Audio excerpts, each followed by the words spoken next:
Veg అయినా non veg masala curries అయినా లంచ్కైనా lunch బాక్స్కి టైం లేకున్నా ఏం వండాలో తోచినప్పుడు కానీ నేను ఎక్కువగా చేసేదే ఈ కుష్కా రైస్ అండి.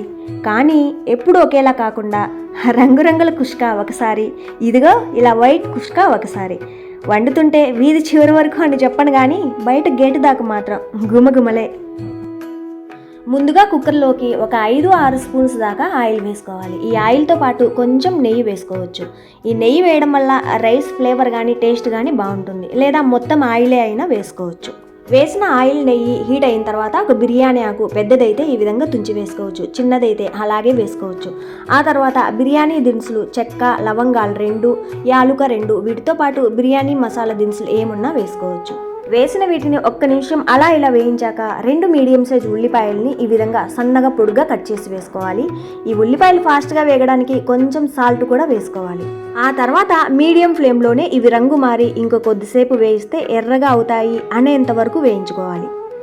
చూడండి, ఈ మాత్రం వేయించుకుంటే చాలు. ఆ తర్వాత పచ్చిమిర్చిని ఈ విధంగా సన్నగా పొడుగ్గా కట్ చేసి వేసుకోవాలి. ఈ రైస్ని ఏదైనా మసాలా కర్రీలోకి సర్వ్ చేసుకుంటున్నారు అంటే మాత్రం ఇక్కడ ఈ పచ్చిమిర్చి ఇన్ని వేసుకోనవసరం లేదు. ఘాటైన పచ్చిమిర్చి ఒక 2 వేసుకున్నా చాలు.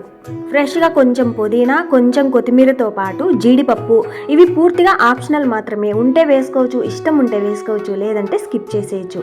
వీటిని 2 భాగాలుగా కట్ చేసైనా వేసుకోవచ్చు, లేదా అలాగే అయినా వేసుకోవచ్చు. వేసిన పచ్చిమిర్చి, కొత్తిమీర, పుదీనా వీటిని మీడియం ఫ్లేమ్లో ఒక్క నిమిషం కొంచెం పచ్చిదనం పోయి ఓ మాదిరి స్మెల్ వస్తుంది అప్పటిదాకా వేయించుకున్న తర్వాత ఫ్రెష్గా రుబ్బిన అల్లం వెల్లుల్లి పేస్ట్ 1 స్పూన్ దాకా వేసుకోవాలి.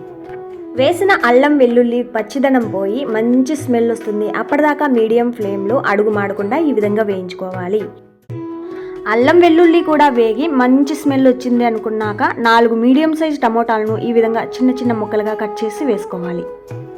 ఈ టమోటా ముక్కలు తొందరగా మగ్గడానికి ఈ విధంగా ఒకసారి బాగా కలిపిన తర్వాత మూత పెట్టి మీడియం ఫ్లేమ్లో మధ్యలో కలుపుకుంటూ వేయించుకుంటే ఈ టమోటా ముక్కలు తొందరగా మగ్గిపోతాయి.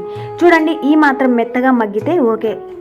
ఆ తర్వాత ఒక 4 స్పూన్స్ దాకా పెరుగు వేసుకోవాలి. ఈ పెరుగుతో పాటు ఒక 1/2 టీ స్పూన్ కంటే కొంచెం ఎక్కువగా గరం మసాలా వేసుకోవాలి. నేను ఇందాక రంగురంగుల కుష్కా అని చెప్పాను కదా, ఒకవేళ ఈ రైస్ని ఏ కర్రీలోకి సర్వ్ చేసుకోలేదు, పెరుగు పచ్చళ్ళలో కూడా సర్వ్ చేసుకోలేదు అనుకుంటే మాత్రం ఇక్కడ ధనియా పొడి 1 స్పూన్ దాకా బిర్యానీ మసాలా వేసుకోవచ్చు. ఇంకా మిర్చి పౌడర్, అదే కారం, పసుపు కూడా యాడ్ చేసుకోవచ్చు. ఆ తర్వాత మూత పెట్టి ఈ గ్రేవీ మొత్తం దగ్గర పడి ఆయిల్ పైకి తేలి మంచి స్మెల్ వస్తుంది. అప్పటిదాకా మధ్యలో కలుపుకుంటూ మీడియం ఫ్లేమ్లో వేయించుకోవాలి.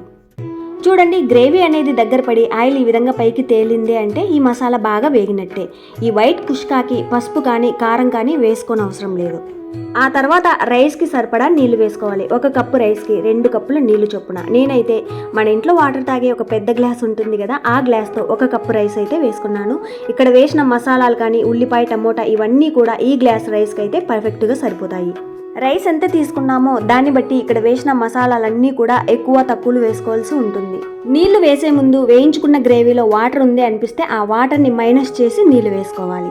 ఆ తర్వాత ఈ నీళ్లు తొందరగా మరగడానికి ఈ విధంగా మూత పెట్టి హై ఫ్లేమ్లో ఒక 2 నిమిషాలు ఉంచామంటే చూడండి, ఈ మాత్రం ఉడికిన తర్వాత లో ఫ్లేమ్లో ఉంచి ఈ స్టేజ్లో ఇందులో వేసిన మసాలాలు మొత్తం ఘాటు మొత్తం ఈ వాటర్లో కలుస్తుంది. ఆ తర్వాత వేసిన పచ్చిమిర్చితో ఒకవేళ కారం సరిపోలేదు అనుకుంటే ఇక్కడ కొంచెం మిర్చి పౌడర్ వేసుకోవచ్చు.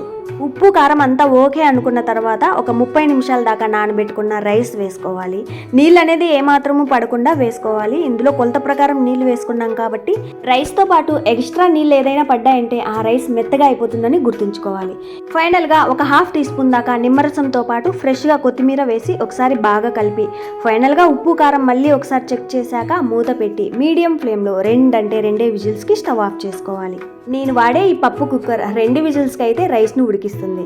అన్ని కుక్కర్లు ఒకేలా పని చేయకపోవచ్చు కదా, మీరు వాడే పప్పు కుక్కర్ ఎన్ని విజిల్స్కి అయితే రైస్ ఉడికిస్తుందో అన్ని విజిల్స్ పెట్టుకోవచ్చు. విజిల్స్ వచ్చిన వెంటనే ఓపెన్ చేయకుండా ఒక 20-30 నిమిషాల తర్వాత ఓపెన్ చేసి చూద్దాం. ఈ రైసే కాదు, ఏ రైస్ అయినా సరే ఒక 20-30 నిమిషాల తర్వాత ఓపెన్ చేసామంటే రైస్ లోపల బాగా సెట్ అవుతుంది.